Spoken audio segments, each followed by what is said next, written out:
Tea Biz Podcast delivers tea news that you need to know. A recap of the week's major headlines with commentary and cultural trends hosted by Dan Bolton. It is the voice of origin for tea professionals and enthusiasts worldwide. The Tea Biz Podcast and blog connect you directly to experts in the tea lands. Listen as their voices reveal the news, innovations, cultural insights, and consumer trends that most impact the industry. Paired with Tea Journey, a digital magazine for tea enthusiasts, the Tea Biz portal is a global resource for everyone who loves tea.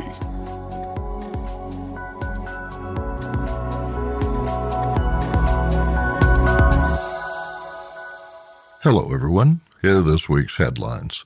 Sri Lanka pledges adherence to tea sustainability.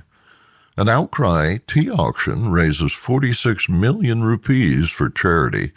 A billionaire investor increases his stake in Williamson tea. Plus, Sri Lanka's agro-business transformation. Sri Lankan President Ranil Wickremesinghe described several policy and strategic changes for the tea industry in remarks during the opening session of the Colombo International Tea Convention on July 25th. He said plantations inherited from the colonial age should transition to agro-businesses, integrating land use and factory production in a sustainable sector that employs millions to produce clean, sustainable tea and achieve zero-emission targets. The government will manage plantation housing and redistribute these properties among workers. He called on the industry to develop a clear strategy to attract younger generations to enjoy tea. Listen to the president's remarks later in this podcast. More in a minute, but first, this important message. What makes a perfect cup of Ceylon tea? The perfect cup is from the tea businesses that ensure the protection of all the children living within their tea estates. We salute Kailani Valley, Telawakili, Bogawanthalawa, Harana, and Eliptia tea estates. Support Save the Children, Sri Lanka.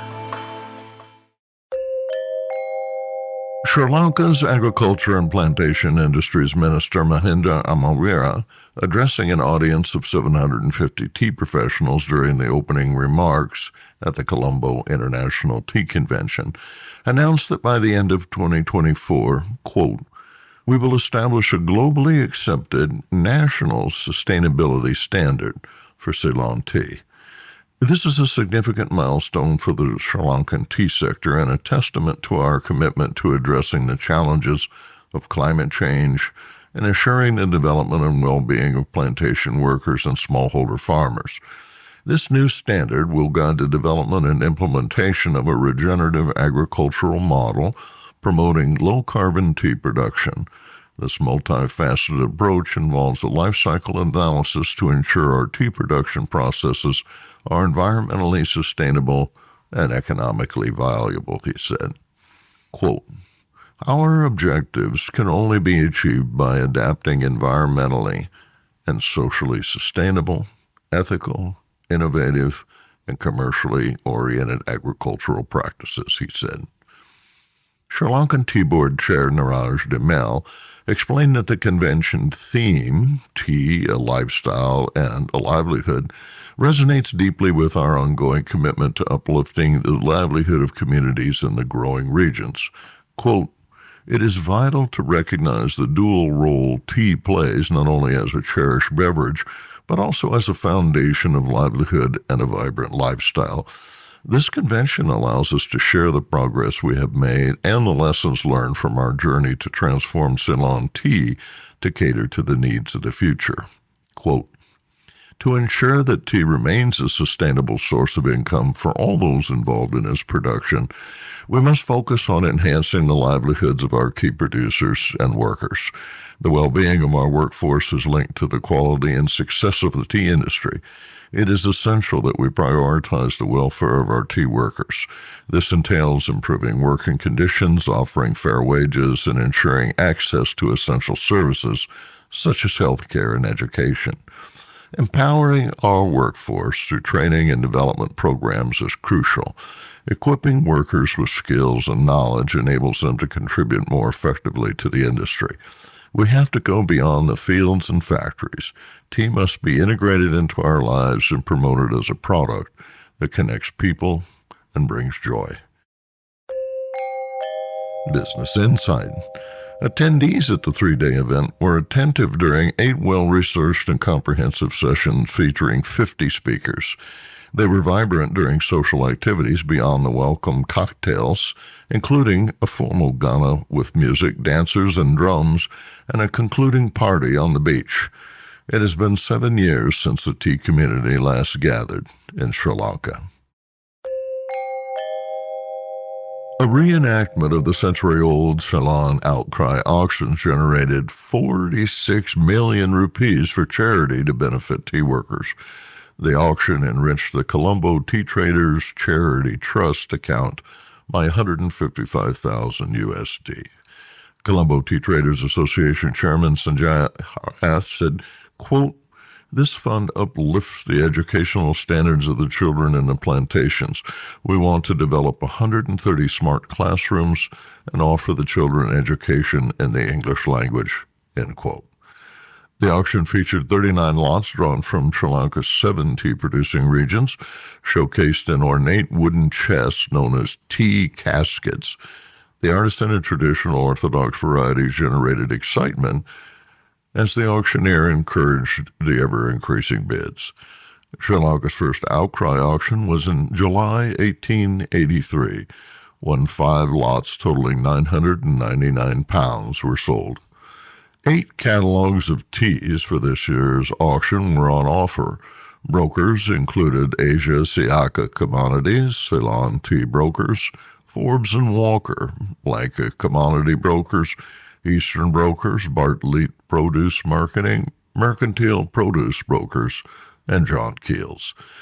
Teas from respective regions were ranked for their distinctive characteristics, adherence to high standards, and industry norms and factories processing the tea, suitability for export to the international market, and the ability to produce commercial quantities to meet demand.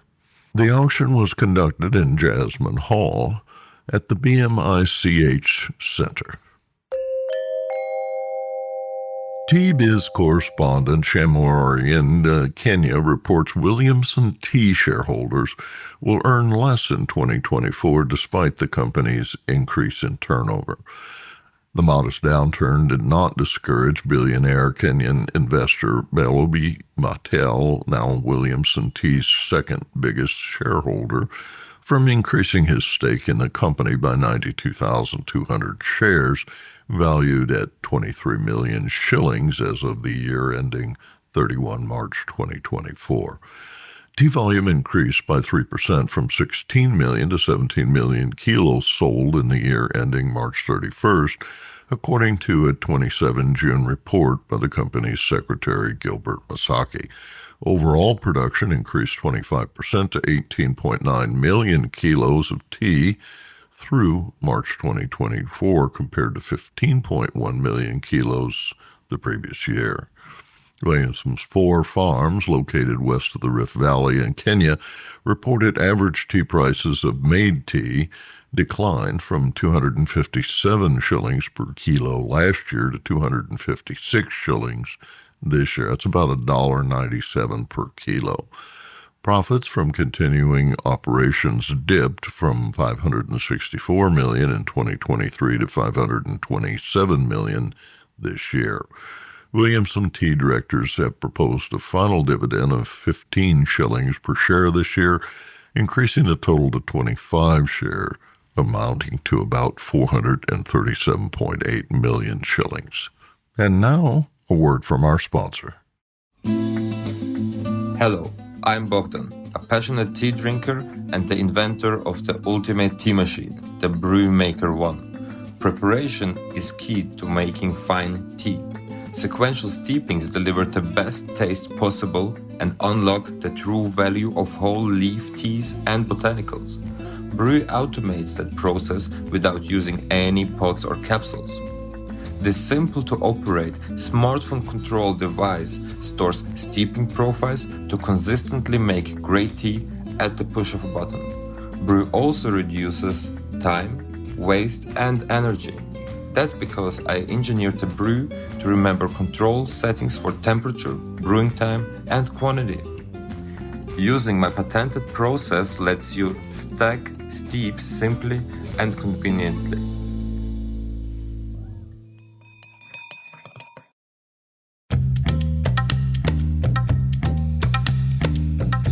Sri Lankan President Ranil Wickremesinghe described several policy and strategic changes for the tea industry in remarks during the opening session of the Colombo International Tea Convention on July 25th.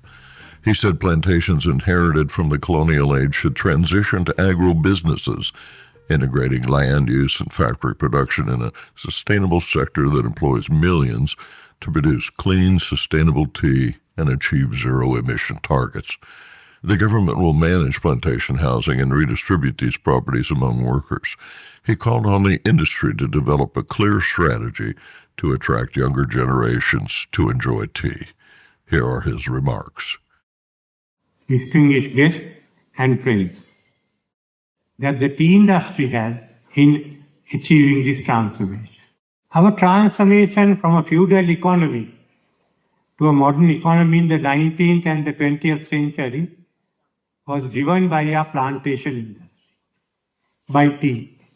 A lot of modernization methods may not have come into being if there was no tea industry. And certainly, Allah would not have been a tourist attraction without the tea industry coming into being. So therefore, now you are at the next stage.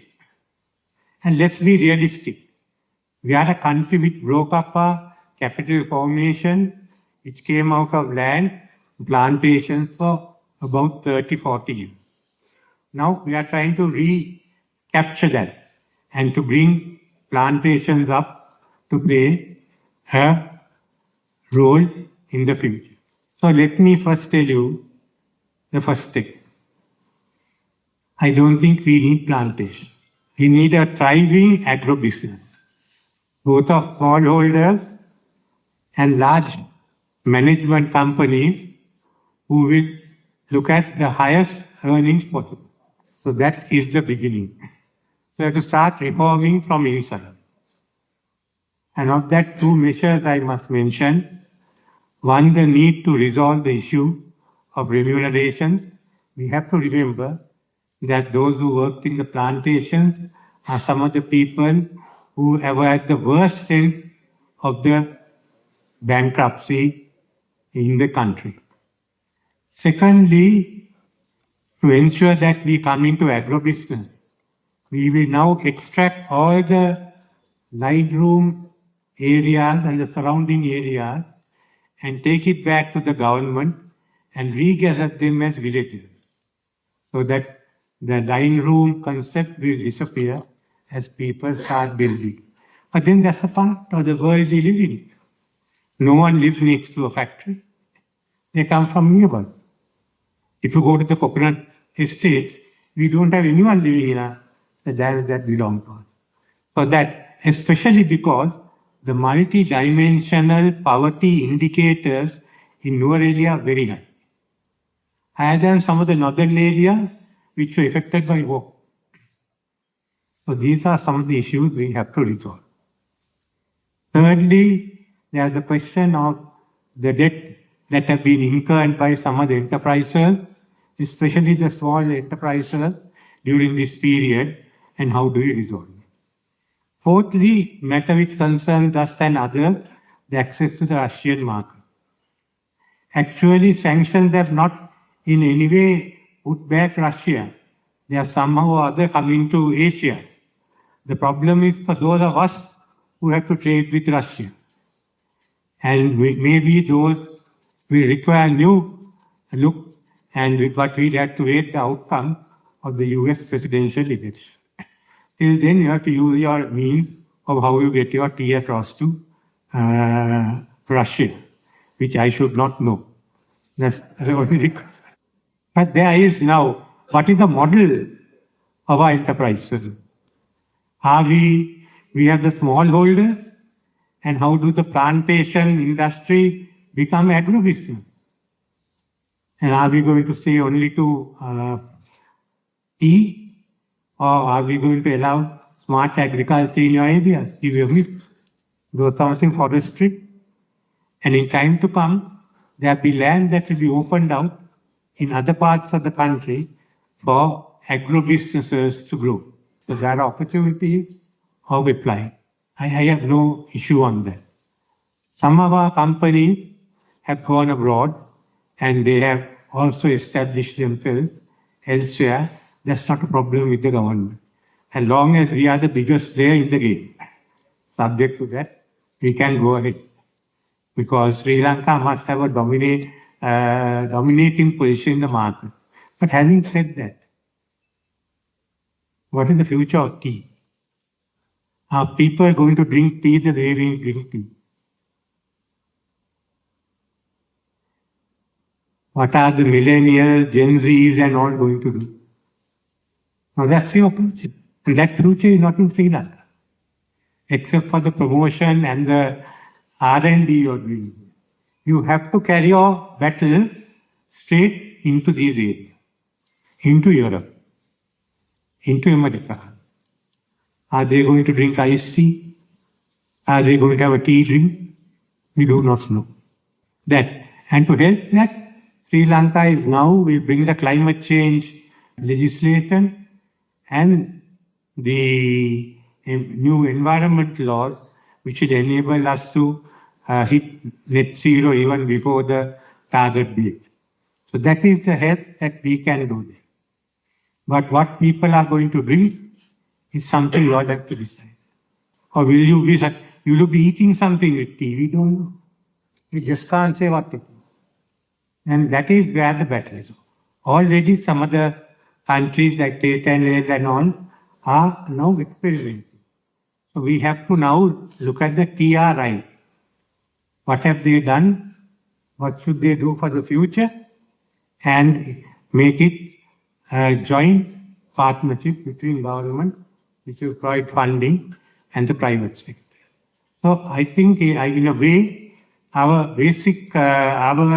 we have to look at now, not the tea board or the tea smallholder. They are all there. They have to be restructured. But the Tea Research Institute and how are you going to make it? So those are my thoughts on the industry. All are the ones who are in the game. It's for us to look at the future. Because many of the problems we have mentioned, they are capable of being settled by us. But we have a future out there. And how are we going to keep those markets and expand it? So I wish you all the best in your deliberation. Thank you.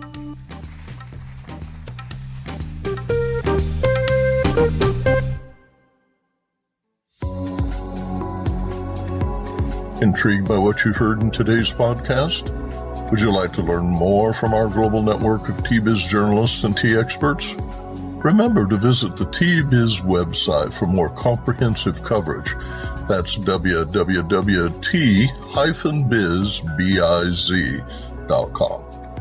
Thanks for listening. Farewell till next week.